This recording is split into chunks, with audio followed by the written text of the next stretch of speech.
ዳና የውስጥ እግር ማሳጅ የረኩበትንና ጥቅሙን በሚገባ ያጣጣሙበትን አገልግሎቱን በማስፋፋትና በማሳደግ እነሆ ሁለተኛ ቅርንጫፉን ከፈተ። ዳና በአዲሱ ቅርንጫፋችን ሙሉ የማሳጅ ስቲም፣ የሳውናና የሞሮኮ አገልግሎት መስጠት ጀምረናል። ለቤተሰብ ለጥንዶችና ለሙሽራዎች ከነሚዜዎቻቸው ዳና ማለፊያ ምርጫ ነው። ዳና ቁጥር 1 ብስራተ ገብርኤል አፍሪካ ህንፃ 3ኛ ፎቅ። አዲሱ ቅርንጫፋችን ቡልጋሪያ ማዞሪያ በግዙፉ ድሪም አፓርትመንት። ዳና ሱቅና ቤት በቀላል ዋጋ በመሃል ከተማ ለኢንቨስትመንትና ለኑሮ እንቅስቃሴ አመቺ ሆኖ ከቴምር ሪል ስቴት በልክ ቀርቧል። በመሃል ፒያሳ የነበሩንን ሁለት ግዙፍ የንግድ ሞሎች እያጨረሰን ሶስተኛውን እያገባደድን ነው። ከግራውንድ እስከ 5ኛ በሆነው ግዙፍ ሞላችን ላይ ከ900 ሺህ ብር ቅድመ ክፍያ ጠቅላላ ዋጋው ከ3.9 ሚሊዮን ብር ጀምሮ እስከ 10% ድረስ በሚደርስ ቅናሽ የሱቅ ባለቤት ይሁኑ። መኖሪያ ካሉ ደግሞ ከዚህ ቀደም በሳር ቤት ባወጣነው ሳይት ላይ ሽያጭ ጨርሰን በ9 ወር ውስጥ 12ኛ ወለል ላይ ደርሰናል። በዛው በሳር ቤት በሚገኘው ሳይታችን ከአፍሮ ሌጋሲ ሆቴል አጠገብ አፍሪካ ህብረትን አሻግሮ የሚያየው ሲጠበቅ የነበረው ኤዩ 1 ሳይታችን ባለ 1 መኝታ 75 ካሬ፣ ባለ 2 መኝታ 94 ካሬ እንዲሁም ባለ 3 መኝታ 145 ካሬዎችን ለሽያጭ አውጥተናል። ቢፈልጉ ባያት፣ በሶማሌ ተራ፣ በጋርመንት፣ በፒያሳ በመረጡት ሳይቶቻችን ላይ ከ10 በመቶ ቅድመ ክፍያ ጀምሮ ያለምንም ዋጋ ጭማሪ በኢትዮጵያ ብር ብቻ የቤት ባለቤት ይሁኑ። ለበለጠ መረጃ ከታች ባለው ስልክ ይጠቀሙ። ቴምር ሪል ስቴት። ጤና ይስጥልን አድማጮች፣ ይህ አዋዜ ልዩ ላልሰማችሁ ነው። ከመረጃዎቹ ጋር አብርሃም መኳንንት ነኝ። ሩሲያ ኦሮሽኒክ የተሰኘው ሚሳኤል በቤላሩስ ማጥመዷ ተሰማ። ፑቲን የትኛውም የአየር መቃወሚያ አያስቆመውም የተባለውን ሚሳኤል ወደ ኔቶ አባል ሀገራት እንዲጠጋ በማድረግ ውጥረቱን ጨምረውታል። ፕሬዚዳንት ሺ ጂንፒንግ ታይዋንን ወደ እናት ምድሯ መልሶ የመቀላቀሉ ጉዳይ ማንም የሚያስቆመው አይደለም አሉ።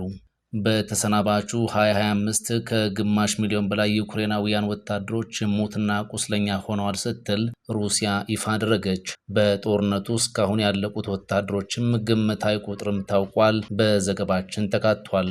ሩሲያ 127 ድሮኖችን በመጠቀም የዩክሬኗን ኦዴሳ ከተማን አጠቃች።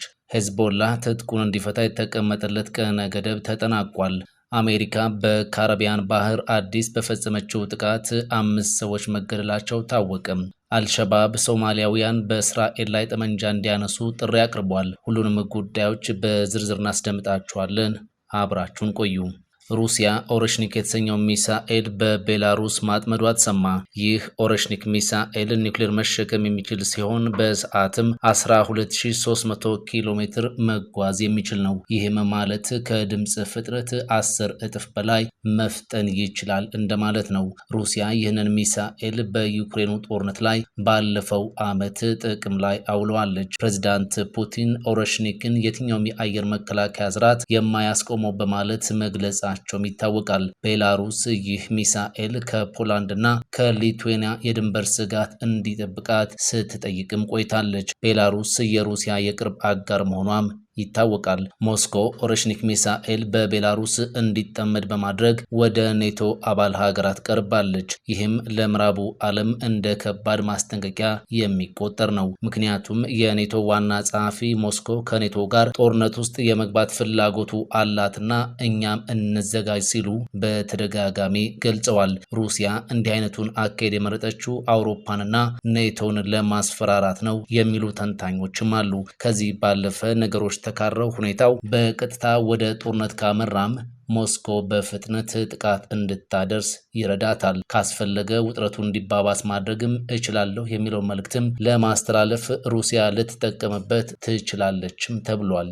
ሩሲያ 127 ድሮኖችን በመጠቀም የዩክሬኗን ኦዴሳ ከተማን አጠቃች። በዚሁ ጥቃት የመኖሪያ ህንፃዎችም ተመቷል። ሞስኮ ወደ 100 የሚሆኑት ሰው አልባ አውሮፕላኖች ተመተው መጣላቸውን ገልጻ ቀሪዎቹ ጉዳት ማድረሳቸውን ይፋ አድርጋለች። ሞስኮ ይህንን የአየር ጥቃት በዩክሬን ላይ ያደረሰችው ኪየቭ ፕሬዚዳንት ፑቲንን ለመግደል እሁድ ሌሊት በፑቲን መኖሪያ ቤት የድሮን ጥቃት ሰንዝራለች የሚል ክስ ካሰማች በኋላ ነው። ዩክሬን ምንም እንኳን ክሱ ክሱ በሐሰት የተቀነባበረ ነው ስትል የገለጸችው ቢሆንም ሩሲያ ትላንት ማምሻውን ድሮኖቹ ተመተው ሲወድቁ የሚያሳይ ቪዲዮ በማጋራት ክሱ ሐሰት እንዳልሆነ ለማሳየት ጥራለች። በሌላ መረጃ የሩሲያ መከላከያ 168 የዩክሬን ሰው አልባ አውሮፕላኖችን ትላንት ምሽት መቶ መጣሉን ይፋ አድርጓል። ተመተው ተጥለዋል ከተባሉት ድሮኖች ውስጥም 61 የሚሆኑት በብራይንስክ ክልል እንደሆነ ተነግሯል። 12ቱ ደግሞ በሞስኮ አካባቢ ስለመሆኑ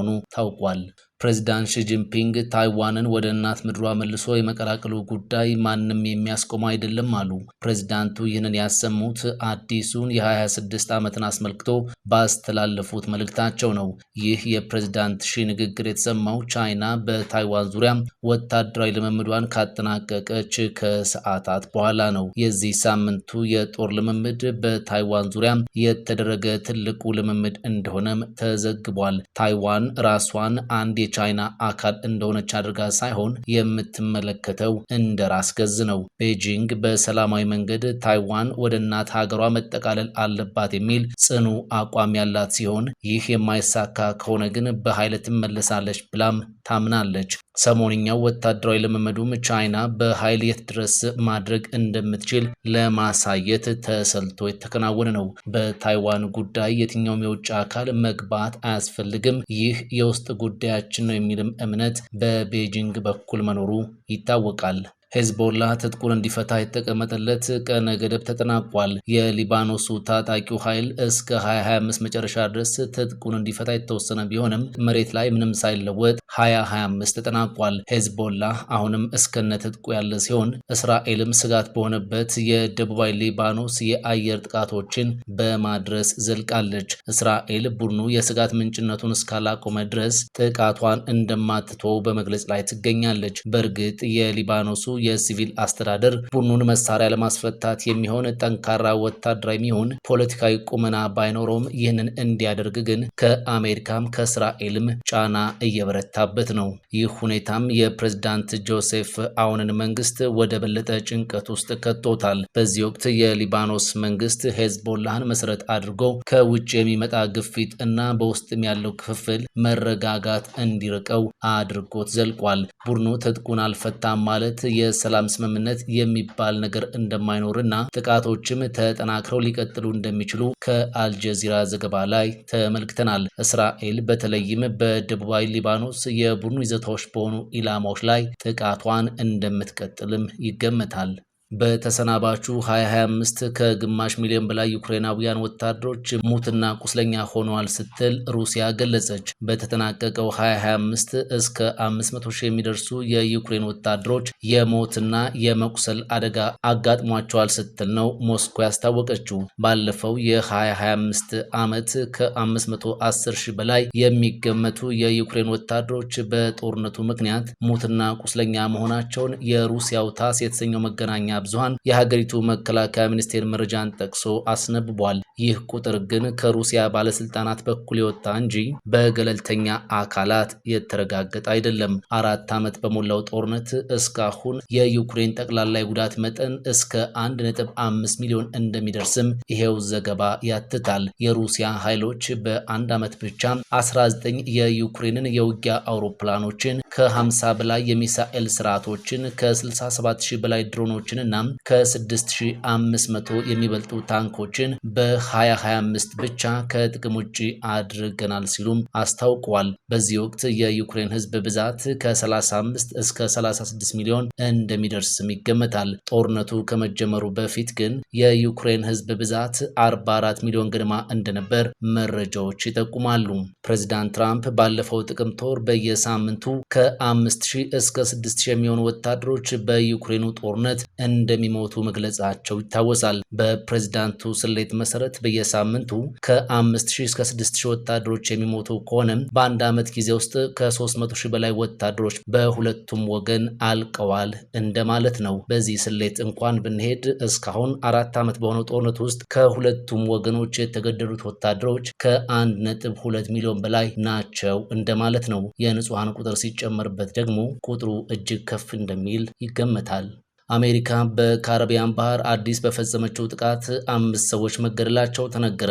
የዩናይትድ ስቴትስ ጦር በካሪቢያን ባህር ከአደንዛዥ እጽ ጋር ግንኙነት አላቸው ባላቸው ጀልባዎች በወሰደው አዲስ እርምጃ ነው 5 ሰዎች መገደላቸው የተሰማው። በመጀመሪያዋ ጀልባ ላይ 3 ሰዎች ሲገደሉ ቀሪዎቹ 2 ደግሞ በሁለተኛዋ ጀልባ ላይ የነበሩ ናቸው ተብሏል። አሜሪካ በቅርብ ወራት በ30 ጀልባዎች ላይ ጥቃት አድርሳም ከ100 በላይ ሰዎችን ገድላለች።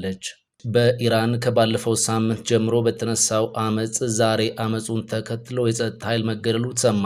የኢራን መገናኛ ብዙሃን የሀገሪቱ የጸጥታ አባል የሆነ አንድ ሰው በህዝባዊ አመጹ መገደሉን ዘግቧል። በሀገሪቱ በርካታ ከተሞች ከባለፈው ሳምንት ጀምሮ በዋጋ ግሽበት የተነሳ ህዝባዊ ተቃውሞ ተቀስቅሷል። የጸጥታ አባሉ ባሲጅ የተሰኘው የሚሊሻ አባል የነበረ ስለመሆኑም ተነግሯል። የኢራን ኢኮኖሚ የኒውክሌር ፕሮግራሟን መሰረት አድርገው በዩናይትድ ስቴትስ በርካታ ማዕቀብ በመጣሉ ምክንያት ክፉኛ ተዳክሟል። የሀገሪቱ መንግስት ኢራናውያን በአያቶላህ አስተዳደር ላይ ተቃውሞ ለማሰማት ሲሞክሩ ባሲጅ በተሰኘውና በአብዮታዊ ጥበቃ ኃይሉ ያከሽፋል። በእርግጥ ጠቅላይ መሪውን መቃወም ማለት በፈጣሪ ላይ እንደማመጽ ስለሚቆጠር ያን ያህል ጎልቶ የሚወጣ ተቃውሞም አይሰማም። አልሸባብ ሶማሊያውያን በእስራኤል ላይ ጠመንጃ እንዲያነሱ ጥሪ አቅርቧል። ቴልአቪቭ ለሶማሊላንድ የሰጠችውን የነፃ አገርነት እውቅና በመቃወም እስላማዊ ታጣቂ ቡድን አልሸባብ ሶማሊያውያን በእስራኤል ላይ ጠመንጃ እንዲያነሱ ነው ጥሪ ያቀረበው። የቡድኑ ቃል አቀባይ ባስተላለፈው በቪዲዮ በተቀረጸ መልእክት ሶማሊያውያን አገራቸውን ከእስራኤል ለመከላከል ታጥቀው እንዲነሱ ጥሪ አስተላልፈዋል። የአልሸባብ ቃል አቀባይ ሼክ አሊ ሙሐመድ ራጌ ወይም አሊ ዳሂር ባቀረበው ጥሪ የሶማሊላንድ መሪዎችን ከሃዲ በማለት በሶማሊያ ህዝብ ላይ ቅኝ ግዛትን ጋብዘዋል ሲል ከሷል። ማንኛውም የሰለጠነና መሳሪያ ያለው በተለይም ወጣቶች ካሉበት ቦታ ሆነው በእስራኤል ላይ ጦርነት መጀመር አለባቸው በማለት አይሁዳውያንን ኢላማ እንዲያደርጉም ጥሪ ማቅረቡን ቢቢሲ አስነብቧል። መሳሪያም ሆነ ስልጠና ለሌላቸው ደግሞ ቡድኑ የሚያስፈልጋቸውን ለማቅረብ ዝግጁ መሆኑን በመጥቀስ እንዲቀላቀሉት ጥሪ አቅርቧል። በበርካታ አገራት በሽብርተኝነት